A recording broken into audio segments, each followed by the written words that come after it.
What if your depression isn't a sign that something is wrong with you, but a sign that something is waking up inside you? Stay with that for a moment, because what you're about to hear isn't what you've been told. It's not a prescription. It's not a 5-step plan. It's something older than that, something most people walk right past without ever seeing it. And it starts with the one person almost everyone has an opinion about, but almost no one actually understands. You've probably had days where you woke up and felt it before you even opened your eyes. That weight, that hollow, quiet heaviness that doesn't have a name but takes up every room inside you. You go through the motions. You answer the messages. Maybe you even smile. But underneath all of it, there's this ache, this loneliness that somehow gets louder in a crowded room. This feeling that something is deeply, fundamentally wrong. And the worst part is, you can't even explain it. And people around you don't get it. They say things like, just be positive, or you have so much to be grateful for. And maybe they're right. Maybe you do. But knowing that doesn't touch the pain, does it? If anything, it makes you feel more alone, more broken, like there's something wrong with the way you're wired. No one talks about this part, the part where the depression isn't dramatic, it's just gray, flat, a version of you that's present, but not really there. You've probably asked yourself, quietly, in the dark, why? Why does it keep coming back? Why can't I just fix this? Why does everyone else seem to know how to live and I'm here feeling like I'm watching life through glass? Here's what I want you to know. You're not broken. You're not weak. And you are not alone in this. But more than that, what if this feeling you've been trying to escape is actually trying to tell you something? Something important. Something that, once you hear it, changes everything. Here's the reframe most people never get to. Depression, in the way most of us experience it, is not the root problem. It's a signal. It's what happens when the life you're living has drifted too far from the truth of who you actually are. Think about that. Not a disease, not a flaw, a signal. Like a compass needle spinning wildly because it's been pulled away from true north. The spinning looks like the problem, but the spinning is just the response. The real issue is the distance from truth. And this is exactly what Jesus was pointing to, in a way almost no one in a church or a classroom has ever fully explained. Now, before you click away, this is not a religious video. Whether you follow Jesus or you never gave him a second thought, what this man said about the inner world of human beings is some of the most psychologically precise, spiritually advanced wisdom that has ever been recorded. And almost all of it has been misunderstood. One of the most overlooked things Jesus ever said is found in the Gospel of John, chapter 8. He looked at the people around him and said, "The truth will set you free." Everyone knows that line. It's on bumper stickers, it's painted on walls, but nobody finishes the sentence. The full verse says, "You will know the truth, and the truth will set you free." Not believe the truth, not repeat the truth. Know it. From the inside, in your bones, in your lived experience. That's a completely different thing, because you can believe all the right things and still be imprisoned. You can know all the right facts and still be suffocating. What Jesus was pointing at was an inner knowing, a direct contact with reality that actually liberates. Not a doctrine, a direct experience of truth. And the truth he spent most of his life pointing toward was this: the kingdom, the source of peace, wholeness, and life, is not out there. It's not in the future. It's not in the achievements or the relationships or the circumstances finally being right. The kingdom of God is within you. Luke 17:21. Within you, right now. in the middle of your pain. But here's where it gets deeper. Depression, at its core, is almost always rooted in one of three things. And Jesus, long before modern psychology had words for these, addressed all three. The first is this: living in exile from the present moment. One of the most painful features of depression is that the mind won't stay still. It drags you backward into regret or forward into dread. And in both directions, you're suffering from something that isn't actually happening right now. You're suffering from a story, a memory, a fear. The psychologist Viktor Frankl, who survived the Holocaust and went on to write one of the most important books of the 20th century, said that suffering in itself is not the problem.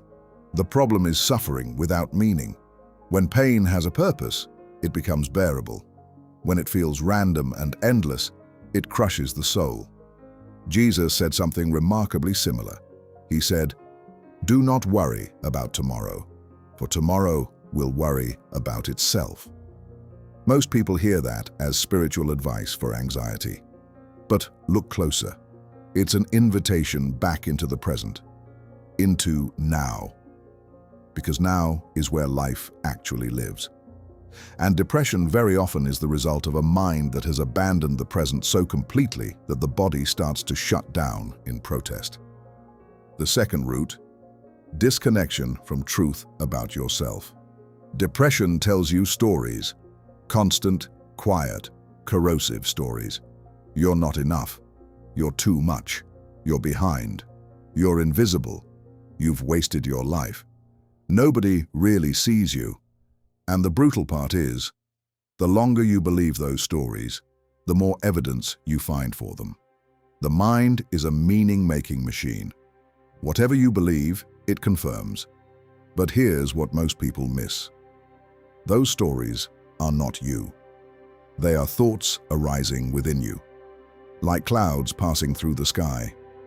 And what Jesus and every great mystic and wisdom teacher after him pointed toward is this: you are not the cloud, you are the sky. You are the awareness in which those thoughts appear. The psychologist Carl Jung, who spent decades studying the shadow side of the human mind, said that depression is often the result of the ego, the small, constructed self, being at war with the deeper self. The part of you that knows it is more than the story it's been told. And the healing? It begins when you stop identifying with the noise and start recognizing the one who hears the noise. You are not your depression. You are the awareness watching it. The third root, and this one is the one people least want to hear, is the absence of meaning and surrender. Jesus spent a significant portion of his ministry talking about one counterintuitive idea: that the life you're trying to protect, control, and manage is actually the very thing standing between you and freedom. He said, "Whoever tries to keep their life will lose it, and whoever loses their life will find it." This is not about death. This is about the ego's desperate, exhausting grip on control. The constant calculating, the managing of appearances, the anxiety of making sure everything turns out right. Depression very often is what happens when that effort finally collapses, when the part of you that has been holding everything together runs out of strength. And in that collapse, instead of finding freedom, most people find shame. They call it failure. They call it weakness. But what if it's neither? What if the collapse is the beginning of the real life? The mystic Thomas Keating described it this way: the false self, the identity we've constructed out of fear, performance, and approval, must eventually dissolve for the true self to emerge. And that dissolving almost always feels like depression, like death, like losing something essential. But here's the invitation hidden in that darkness. You are being unmade so that something more real can be born. And this is what most people miss entirely. The darkness is not your enemy. Even the Psalms, the raw, unfiltered emotional prayers that Jesus himself prayed, are full of this language. My my God, why have you forsaken me?" That's not a cry of someone who has lost faith. That's the cry of someone honest enough to sit inside the darkness without pretending it isn't there. There is something sacred in the honesty of grief, in the willingness to say, "I don't know. I'm not okay. I can't hold this together anymore." Because in that honesty, something shifts. The armor drops. And what comes through is not weakness. It's contact. Real, raw, human contact. With yourself, with life, with whatever it is that holds all of this together. So what do you actually do with this? Here's where it becomes practical. Not a formula, a direction. First, bring yourself back to right now, not tomorrow. Not the version of you that failed last year. Just this breath, this moment, this room.